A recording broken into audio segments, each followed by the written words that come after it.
কেউ যদি আবার চিন্তা করেন জনগণের সমর্থন পাব না, তাহলে বাঁকা পথে প্রশাসনিক কুর মাধ্যমে আমরা নির্বাচনের ক্রেডিট হাইজ্যাক করব, তাদেরকে বলবো বন্ধু, সেই সূর্য ডুবে গেছে, এই সূর্য আর বাংলাদেশে উঠবে না। তারা এখন আর কারো রক্তচক্ষুকে পরোয়া করছে না। কেউ কেউ আমাদেরকে অন্যদের রক্তচক্ষুর ভয় দেখান, অমুক শক্তি তমুক শক্তি, অমুক দেশ তমুক দেশ। তাদেরকে পরিষ্কার বলি, ইসলামী এবং দেশপ্রেমিক নেতাকর্মীরা হাসি হাসি যেখানে ফাঁসি বরণ করতে পারে, মেহরবানি করে তাদেরকে কোনো কিছুর ভয় দেখাবেন না। একদল চাঁদাবাজি করার কারণে জনগণের ঘৃণা কুড়িয়েছে, আরেক দল আবার তার চাইতে বেশি শক্তি দিয়ে চাঁদাবাজিতে নেমে পড়েছে। একদল দখলদার বনতে গিয়ে জনগণ তাদেরকে প্রত্যাখ্যান করেছে, আরেক দল বেপরোয়া দখলদার হয়ে উঠেছে।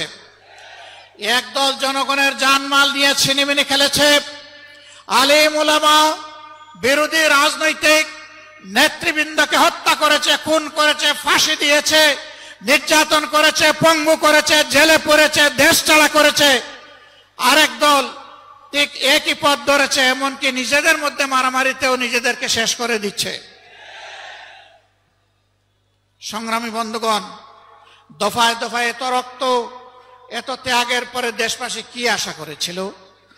দেশবাসী আশা করেছিল অতীতের অপকর্মের যে পরিণতি, এইটা থেকে শিক্ষা নিয়ে রাজনীতিবিদরা নতুন রাজনীতি শুরু করবেন। কিন্তু আমরা দুঃখের সাথে দেখতে পাচ্ছি একদল সেই পুরাতন ধারায় পড়ে আছে। তারা কোনো সংস্কারে রাজি না, তারা সনদ বাস্তবায়নে রাজি না, তারা গণভোটেও প্রথমে রাজি ছিল না, তারপরে ধাক্কাই ধুক্কাইয়া সেই গণভোট একদিনেই হতে হবে তা তারা বাধ্য করেছে সরকারকে। এখন আবার কোথাও কোথাও আমরা ক্ষীণ সুর শুনতে পাচ্ছি, যারা এতদিন নির্বাচনের জন্য নির্বাচন করে জনগণকে বেহুশ করে তুলেছিল, এখন তারা ভিন্ন সুরে কেউ কেউ কথা বলতে শুরু করেছেন। এ লক্ষণ ভালো নয়। তারা বুঝতে পেরেছেন তারা যে সমস্ত কর্মকাণ্ড বাংলাদেশে পরিচালনা করছেন, বাংলাদেশের জনগণ তাদেরকে আগামী নির্বাচনে লাল কার্ড দেখানোর জন্য প্রস্তুত হয়ে গিয়েছে। এই লাল কার্ড দেখা থেকে বাঁচতে গিয়ে যদি কেউ আগামী নির্বাচনকে ভণ্ডুল করার চেষ্টা করেন, আমরা মহান আল্লাহর উপর ভরসা করে বলছি, তাদের সকল ষড়যন্ত্র এদেশের সংগ্রামী জনগণ ভণ্ডুল করে দেবে ইনশাআল্লাহ। কেউ যদি আবার চিন্তা করেন জনগণের সমর্থন পাব না, তাহলে বাঁকা পথে প্রশাসনিক কুর মাধ্যমে আমরা নির্বাচনের ক্রেডিট হাইজ্যাক করব, তাদেরকে বলবো বন্ধু, সেই সূর্য ডুবে গেছে, এই সূর্য আর বাংলাদেশে উঠবে না। এই সূর্য আর কালো সূর্য বাংলাদেশের মুখ দেখবে না। এখন নতুন সূর্যের উদয় হবে, সেই সূর্য কুরআন বুকে নিয়ে উদিত হবে ইনশাআল্লাহ। বাংলাদেশ থেকে অপশাসন দূর হবে। মোটে মাঝি শ্রমিক ছাত্র জনতা, এই বাংলাদেশ হবে তাদের বাংলাদেশ। লুটে তাদের হাত থেকে উদ্ধার করে বাংলাদেশ তুলে দেওয়া হবে দেশপ্রেমিক জনগণের হাতে ইনশাআল্লাহ। আমাদের যুব সমাজ যেই আকাঙ্ক্ষা নিয়ে রক্ত দিয়েছে, তাদের আকাঙ্ক্ষার সাথে আর দল সম্পূর্ণ একমত। এই আকাঙ্ক্ষার বিপক্ষে যারা দাঁড়াবেন, জনগণ আগামী নির্বাচনে তাদেরকে আর ক্ষমা করবে না। আমি অত্যন্ত বিনয়ের সাথে বলতে চাই, আজকে দেশপ্রেমিক সকল ইসলামী দল এবং আরো কিছু দেশপ্রেমিক দল মিলে 8 দলীয় আমাদের কর্মকাণ্ড পরিচালিত হচ্ছে। 2-1টি ইসলামী দল এখনো তার বাইরে আছেন। আমি বন্ধুদেরকে অনুরোধ করব, সকল ধরনের মুহের জাল ছিন্ন করে আপনারা আপনাদের আঙ্গিনায় চলে আসুন। এই আঙ্গিনা আপনাদের আঙ্গিনা। এখন যেখানে ঘোরাফেরা করছেন, এটা আপনাদের আঙ্গিনা না। তাদের শীর্ষ নেতারা বলেন, আমরা শরিয়া আইন বিশ্বাস করি না। তারা মুসলমানদেরকে মৌলবাদী জঙ্গি বলেন। তাদের সাথে আপনাদেরকে মানায় না, আপনারা বড় বেমানান হয়ে গেছেন। সেখানে যেখানে মানায় ঘরের ছেলে, আপনারা ঘরে চলে আসুন। আমরা আপনাদেরকে বুকে জড়িয়ে কবুল করব ইনশাআল্লাহ। অভিনন্দন জানাবো, সম্মান দেব, ভালোবাসবো। অন্য ঠিকানায় থাকার কোনো প্রয়োজন নেই। আপনি সম্মানের ঠিকানায়, কোরআনের ঠিকানায়, মানবতার মুক্তির ঠিকানায় ফিরে আসুন। আপনি কেন চাঁদাবাজদের অংশীদার হবেন? আপনি কেন দখলদারের সমর্থক হবেন? আপনি মেহেরবানি করে এই অপবাদ নিজেদের গলায় তুলে নেবেন না। আসুন, আপনারা ফিরে আসুন। আমরা আপনাদের ভাই, আপনারাও আমাদের ভাই। আজকে বাংলাদেশের দিকে চোখ মেলে খোলা চোখে তাকান।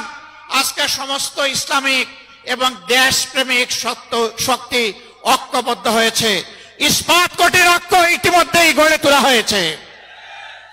এই ঐক্য ইনশাআল্লাহ আগামী দিনে দেশের ভাগ্য নির্ধারণ করবে। আজকে রাস্তাঘাটে, হাটে, বাজারে, নগরে, বন্দরে সকল জায়গায় মুক্তি পাগল মানুষ তারা জানিয়ে দিচ্ছে আগামীতে তারা কোথায় ভোট দেবে। তারা এখন আর কারো রক্তচক্ষুকে পরোয়া করছে না।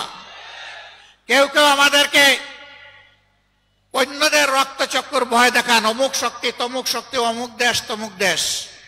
তাদেরকে পরিষ্কার বলি,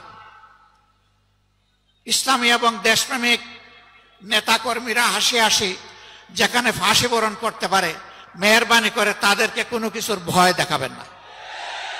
আমরা ভয় করি শুধু আল্লাহ তাআলাকে। বাকি যাদের কথা বলেন তাদেরকে আমরা কোনো পাত্তাই দেই না। ইয়েস, বিশ্বের সকল শান্তিকামী সভ্য দেশকে আমরা সম্মান জানাই, কিন্তু কেউ যেন আমাদের উপরে কোনো দাদাগিরি করতে না আসেন। আমরা আর কারো দাদাগিরি দেখতেও চাই না, বরদাস্ত করতেও রাজি নই। বাংলাদেশ চলবে আল্লাহ তাআলার নির্দেশ মোতাবেক, এই দেশের জনগণের পছন্দে। এর বাইরে কারো পছন্দ অপছন্দের কথা আমরা শুনতে চাই না। যারা অন্যদের তল্পিবাহক হবেন তাদেরকে বলবো, আগে যারা তাবেদারি করেছে তাদের থেকে মেহেরবানি করে একটু শিক্ষা গ্রহণ করুন। যারা গিয়ে তাদের পেটে আশ্রয় নিয়েছে, এটা অখাদ্য, এরা ওখানে গিলতেও পারছে না, ফেলতেও পারছে না। এই পর্যায়ে এসে গেছে। আপনারা যাবেন কোথায়? আপনারা এই দেশে থাকেন, এই দেশে থাকেন, এই দেশের মানুষের তাদের যে আকাঙ্ক্ষা সেটাকে উপলব্ধি করার চেষ্টা করেন। চাঁদাবাজি যারা করেন তারা চাঁদাবাজি বন্ধ করুন। দখল বাণিজ্য যারা করছেন দখল বাণিজ্য বন্ধ করুন। মানুষের পর জুল জুলুম যারা করছেন তারা জুল জুলুম বন্ধ করুন। যদি তারা বন্ধ না করেন তাহলে তাদেরকে আমরা স্পষ্ট ভাষায় জানিয়ে দিচ্ছি, এটা অচিরেই বাংলাদেশে বন্ধ হবে। তখন কিন্তু কঠিন পরিণতি ভোগ করতে হবে। সেই পরিণতি ভোগ করার আগে মেহেরবানি করে ছেড়ে দিন। জনতার কাতারে আসুন, মানুষকে আর কষ্ট দিবেন না।